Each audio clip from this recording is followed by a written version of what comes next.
pretty name, Elren, had been left beneath the maw of the fortress Portcullis. Portcullis.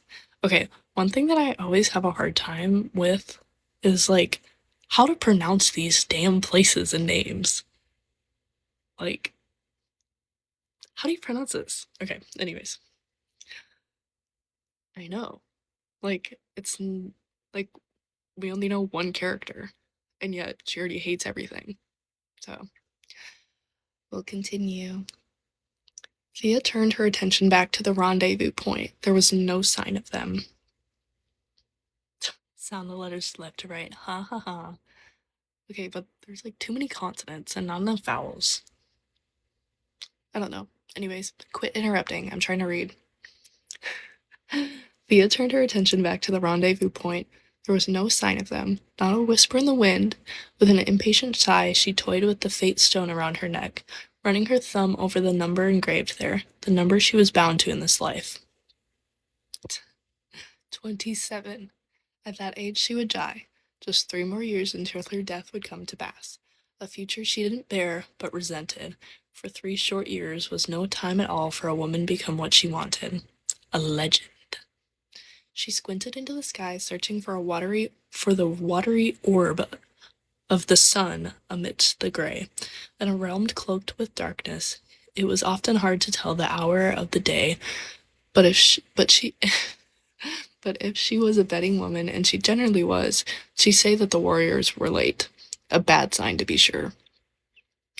The skies opened up and the downpour began, turning the ground into a muddy river beneath her boots, and another bolt of lightning flashed, illuminating that which lay beyond the lashing waters, the veil.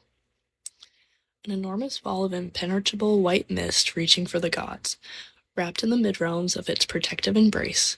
For hundreds of years it had shielded their realm from the monsters, until one day it hadn't. The thought made Thea check that her most prized and forbidden possession, her dagger, was snug in her boot between the hem of her trousers, as it always was.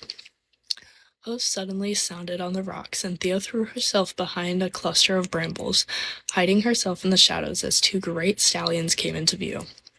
Her pulse quickened. Her source had been correct. Those gleaming black horses belonged to only one kind of rider. Heavy boots hit the muddy ground with a splash, and low voices danced along the cliff. There they were. The words. The war. The war swords of Thesmar. Y'all say that 5 times fast. War swords. I don't. I wanted to read it as war's words, but it's war swords. It's one word. It confused me. Suze, quit laughing at me. Yeah, I'm laughing at myself because I'm uncomfortable. Anyways. The war swords of Thesmar. Thea peeked around the rocks, desperate to see the legendary warriors up close. A pair of men strode into the clearing, armed to the teeth, clad in black armor with their totems displayed proudly on their armbands. A steel design of 2 crossed swords with a third cutting down the middle. Left to right, left to right. Okay, Kay and Tulips, do you want to read? Do you want to read the bedtime story, or do you want me to read the bedtime story? I'll wait for your answer. I'll wait.